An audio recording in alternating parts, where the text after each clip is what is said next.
Hello दोस्तों, स्वागत है आपके अपने चैनल जीके विद लहरी में। दोस्तों, आज की वीडियो का पहला प्रश्न है, नीति निर्देशक तत्व संविधान के किस भाग में वर्णित है? तो इस प्रश्न का सही उत्तर होगा ऑप्शन डी, भाग 4।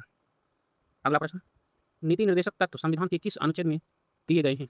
तो इस प्रश्न का सही उत्तर होगा ऑप्शन बी, 36 से 51। अगला प्रश्न, नीति निर्देशक तत्व किस देश के संविधान से लिया गया है? तो इस प्रश्न का सही उत्तर होगा ऑप्शन बी, आयरलैंड।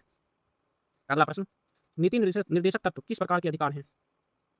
तो इस प्रश्न का राइट आंसर होगा ऑप्शन बी, गैर न्यायिक। अगला प्रश्न, नीति निर्देशक तत्वों का उद्देश्य क्या है? ऑप्शन बी, कल्याणकारी राज्य की स्थापना। अगला प्रश्न, समान नागरिक संहिता किस अनुच्छेद में वर्णित है? तो इस प्रश्न का सही उत्तर ऑप्शन बी, अनुच्छेद 44। अगला प्रश्न, ग्राम पंचायतों के संगठन का उल्लेख किस अनुच्छेद में है? तो इस प्रश्न का सही उत्तर ऑप्शन ए, अनुच्छेद 40। अगला प्रश्न, समान कार्य के लिए समान वेतन किस अनुच्छेद में है? तो इस प्रश्न का सही उत्तर होगा ऑप्शन ए, 39 के डी। अगला प्रश्न, पर्यावरण संरक्षण किस अनुच्छेद में है? तो इस प्रश्न का सही उत्तर ऑप्शन ए, 48 ए। अगला प्रश्न, बच्चों को प्रारंभिक शिक्षा देने का प्रावधान पहले किस अनुच्छेद में था? तो इस प्रश्न का सही उत्तर होगा ऑप्शन ए, अनुच्छेद 45।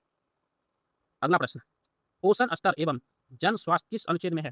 तो इस प्रश्न का सही उत्तर ऑप्शन बी, अनुच्छेद 47। अगला प्रश्न, कृषि एवं पशुपालन का आधुनिकीकरण किस अनुच्छेद में है? तो इस प्रश्न का सही उत्तर ऑप्शन ए, 48। न्यायपालिका को कार्यपालिका से अलग करने का प्रावधान किस अनुच्छेद में है? तो इस प्रश्न का सही उत्तर ऑप्शन बी, अनुच्छेद 50। अगला प्रश्न, अंतर्राष्ट्रीय शांति एवं सुरक्षा किस अनुच्छेद में है? तो इस प्रश्न का सही उत्तर ऑप्शन सी, आर्टिकल 51। अगला प्रश्न, अनुसूचित जाति एवं जनजाति के हितों की रक्षा किस अनुच्छेद में है? तो इस प्रश्न का सही उत्तर ऑप्शन बी, आर्टिकल 46। अगला प्रश्न, नीति निर्देशक तत्वों का उल्लेख संविधान के किस भाग में है? तो इस प्रश्न का सही उत्तर ऑप्शन बी, भाग 4। अगला प्रश्न, नीति निर्देशक तत्व किसके लिए निर्देश हैं? तो इस प्रश्न का सही उत्तर ऑप्शन बी, राज्य के लिए। अगला प्रश्न, नीति निर्देशक तत्वों को किस नाम से जाना जाता है? तो इस प्रश्न का सही उत्तर ऑप्शन ए, सकारात्मक दायित्व। अगला प्रश्न, संविधान सभा में नीति निर्देशक तत्वों का विचार किस रिपोर्ट से प्रभावित था? तो इस प्रश्न का सही उत्तर ऑप्शन बी, आयरलैंड का संविधान। अगला प्रश्न, नीति निर्देशक तत्वों को न्यायालय में लागू कराया जा सकता है? तो इस प्रश्न का सही उत्तर होगा ऑप्शन बी, नहीं। अगला प्रश्न, नीति निर्देशक तत्वों का एक वर्ग कौन सा है?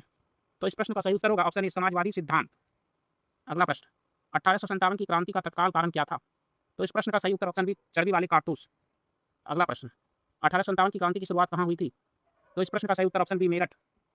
अगला प्रश्न, 1857 की क्रांति कब शुरू हुई थी? तो इस प्रश्न का सही उत्तर ऑप्शन ए, 10 मई 1857।